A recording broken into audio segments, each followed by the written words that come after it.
Salut à tous, j'espère que vous allez bien. Aujourd'hui on se retrouve dans un book haul. J'ai fait de book haul depuis le mois de juillet je crois environ. Ça commence à faire long. Premier détail, j'ai changé de fond. S'il n'y a pas encore de... Enfin ça fait vide là au-dessus sur l'étagère là. C'est parce qu'en fait il n'y a pas encore de manga. Donc très prochainement ça arrivera et du coup il y aura deux fonds genre K-pop et manga. Donc, voilà, c'est partagé. Donc on se retrouve avec un book haul, donc il n'y a pas de mois parce que c'est un peu les mangas que j'ai accumulés là. Ouais, et encore là il y a plein de sorties donc je suis à mort en retard mais je peux pas dépenser tous mes sous. Bon bref, donc on va commencer tout de suite. Donc j'ai un shonen, un shoujo, une occasion et un goodies à vous présenter. Donc on va commencer tout de suite. On va commencer tout de suite avec une suite de série. Donc c'est une suite de série, un manga que j'avais eu un coup de cœur. J'avais acheté le tome 1 au mois de juillet quand il était sorti et je me suis acheté le tome 2 et 3, donc il s'agit des Mémoires de Vanitas, édité chez Kiun. C'est un shonen de Jun Mochizuki et je me suis pris les deux tomes qui me manquaient du coup. Donc comme vous le voyez, les tomes c'est vraiment des gros pavés, surtout le tome 2, et j'adore toujours autant cette série.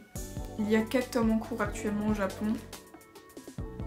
Donc voilà, après pareil, il y a toujours les magnifiques pages couleurs. Alors, donc on va suivre du coup l'aventure de Noé et Vanitas. Donc on aura une histoire, donc après ce qui s'est passé dans le tome 1, Vanitas et Noé vont aller dans le monde des vampires. Vanitas qui n'a rien à faire dans le monde des vampires puisque c'est un humain. Et ils vont aller au bal. On va découvrir un nouveau protagoniste qui est l'ami d'enfance de Noé. Donc il a grandi avec elle. Et on n'en sait pas beaucoup sur cette fille, mis à part qu'elle était très proche de lui. On apprend aussi des choses sur le personnage de Noé, son passé, c'est un peu ses traumatismes et tout ça. Il y a des scènes d'action vraiment hyper intéressantes. Et voilà, moi je suis toujours autant prise dans l'histoire, ce manga me passionne toujours autant. En plus le 4e tome sort très bientôt donc j'ai hâte. On enchaîne avec un shoujo, pareil, suite de série toujours que j'attends avec impatience. Il s'agit du tome 5 de Love Beloved, Live Be Left.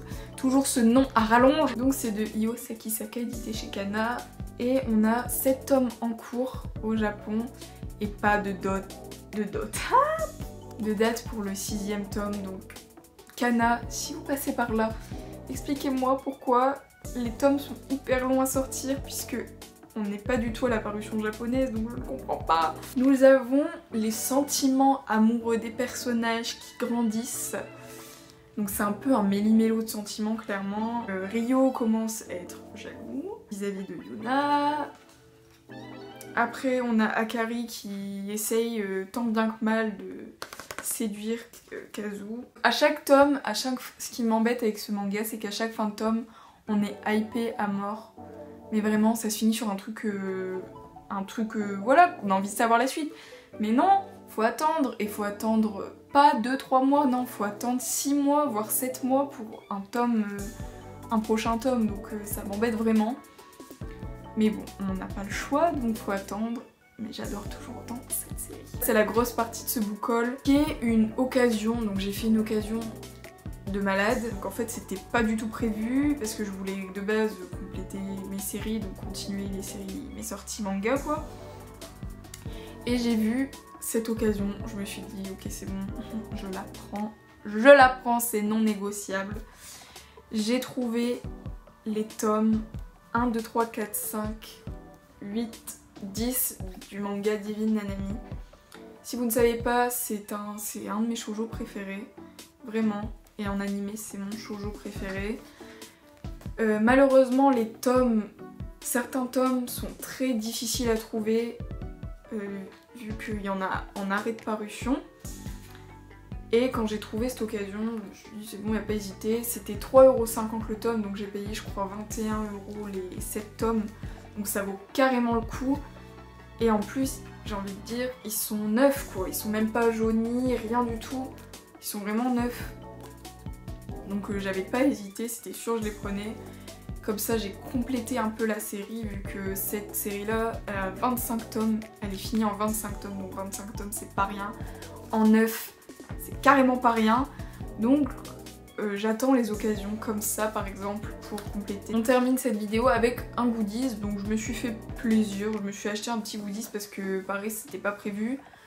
Je savais pas du tout qu'ils en avaient sorti et quand je l'ai vu j'étais oh je la prends c'est sûr. Donc il s'agit d'une Funko Pop, j'en ai quelques-unes, enfin j'en ai vraiment pas beaucoup. Et c'est celle de Yuri, oui, de Yuri on Ice. Donc voilà, j'étais obligée de la prendre, c'était inévitable d'avoir ce petit Yuri dans ma collection.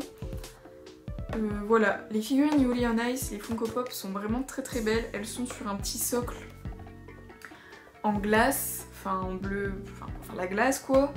Et je les trouve super mignonnes, voilà. Donc si vous voulez, derrière il y a ça aussi. Il y avait aussi Yuri et Victor, voilà.